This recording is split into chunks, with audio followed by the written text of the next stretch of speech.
এরকম সন্ধেবেলা একটা মজাদার স্ন্যাক্স বানানো কিন্তু খুবই সহজ।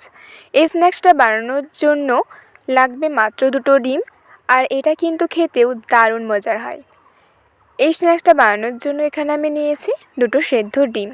ডিমগুলোকে গোল গোল করে কেটে নিচ্ছি। ঠিক এভাবেই ডিমগুলোকে কেটে নিতে হবে। এখানে আমার 2টো ডিম কাটা হয়ে গেছে। এবার ডিমের মধ্যে দিয়ে দিচ্ছি সামান্য পরিমাণ লবণ আর লাল মরিচের গুঁড়া। এবার একটা ব্যাটার বানিয়ে নেব। এখানে নিয়েছি বেশ অনেকটা পরিমাণে পেঁয়াজ কুচি, বাঁধাকপি কুচি, ধনেপাতা কুচি আর 2টো কাঁচামরিচ কুচি। দিলাম বেশ অনেকটা পরিমাণে গোলমরিচ, স্বাদ মতো লবণ, লাল মরিচের গুঁড়ো, আদা কুচি আর রসুন কুচি। এই সমস্ত উপকরণকে একটু মাখিয়ে নিচ্ছি যাতে এটা একটু নরম হয়ে যায়। বাড়িতে থাকা এই সামান্য কিছু উপকরণ দিয়েই খুব মজার একটা রেসিপি বানানো হয়ে যায়। এবার দিয়ে দিচ্ছি হাফ বাটি বেসন আর দিয়ে দিচ্ছি হাফ বাটি কর্নফ্লাওয়ার। কর্নফ্লাওয়ারটা দিলাম যাতে স্ন্যাক্সটা একটু বেশ মচমচে হয়। এরপর সামান্য একটু জল দিয়ে ভালো করে এটাকে মাখিয়ে নিচ্ছি। এটা কিন্তু খুব বেশি পাতলা হলে হবে না, বেশ শক্ত শক্তভাবেই মাখাতে হবে। আমার এখানে মাখানো হয়ে গেছে।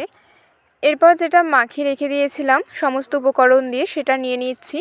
এরপর ওর মধ্যে দিয়ে দিচ্ছি একটা ডিমের টুকরো। এবার ওপর থেকে আরও কিছুটা ব্যাটার দিয়ে একটা ভালো করে গোলাকারের শেপ করে নিচ্ছি। ঠিক এভাবে একটা গোলাকারের শেপ করে নিয়েছি। আমার এখানে সব কটা তৈরি হয়ে গেছে। এরপর এটাকে হাই মিডিয়াম আঁচে বেশ ভালো করে লাল লাল করে ভেজে নিতে হবে। সব কটা তেলের মধ্যে ছেড়ে দিচ্ছি। এখানে আমার সব কটা দেওয়া হয়ে গেছে, আর একদিকটা দেখো বেশ ভালোভাবে লাল লাল হয়ে গেছে, আর একদিকটা উল্টে দিচ্ছি। এবার এটাকে বেশ মিডিয়াম আঁচে ভেজে নিতে হবে লাল লাল করে। দেখো আমার সব কটা খুব সুন্দরভাবে লাল করে ভাজা হয়ে গেছে।